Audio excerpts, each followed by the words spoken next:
Madame la maire, mes chers collègues, vous nous invitez à voter le renouvellement de la convention pluriannuelle de partenariat et de mise à disposition de locaux avec l'association OPAR. Et nous sommes très heureux de voir la ville de Rennes s'engager dans la démarche de labellisation comme ville amie des aînés. Cette démarche est d'autant plus importante que la ville est dans un contexte de transition démographique. En 2040, 20% de la population métropolitaine aura plus de 65 ans. Le vieillissement doit donc être abordé par les politiques publiques dans une approche transversale. Participer aux ateliers Bien vieillir à Rennes était instructif à ce titre. Le problème n'est pas de se sentir vieux.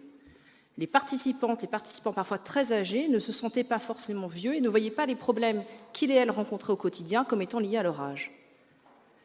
Dans cette délibération, vous évoquez le travail entrepris par l'OPAR pour donner une image positive de la vieillesse. Et c'est capital, parce que nous sommes tous plus vieux que nous le croyons. Nous sommes tous le vieux de quelqu'un. Même si nous n'avons pas envie de vieillir, même si nous ne nous sentons pas vieux, nous allons le devenir, quoi qu'il arrive. Et parfois, les limites, notamment physiques, s'imposent à nous à cause d'une santé qui vacille ou d'un accident. Et malheureusement, il n'y a pas d'âge pour ça. C'est pour cela que nous pensons que cette réflexion doit être faite dans le cadre d'une ville inclusive, qui nous concerne tous, qui anticipe l'évolution de l'habitat en fonction du parcours de vie, qui prévient l'isolement, notamment quand on traverse une période de vulnérabilité ou de maladie, qui communique en adaptant ses supports et qui facilite la mobilité. Que vous soyez avec une poussette, essayez l'expérience avec une poussette double pour plus de sensations.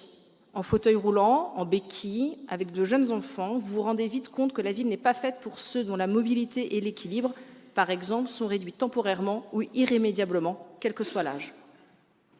Lutter contre l'agisme, c'est faire entrer l'âge dans le domaine du normal, lever les tabous, accepter les fragilités, de ne plus faire de différence entre celui ou celle qui est âgé et celui ou celle qui est jeune, parce que l'enjeu, c'est l'inclusion de toutes et tous. Ce n'est pas une question d'âge, nous devons donc tous participer à la réflexion du bien vieillir dans une ville où, j'espère, nous vieillirons ensemble. Nous voterons donc favorablement cette délibération. Je vous remercie.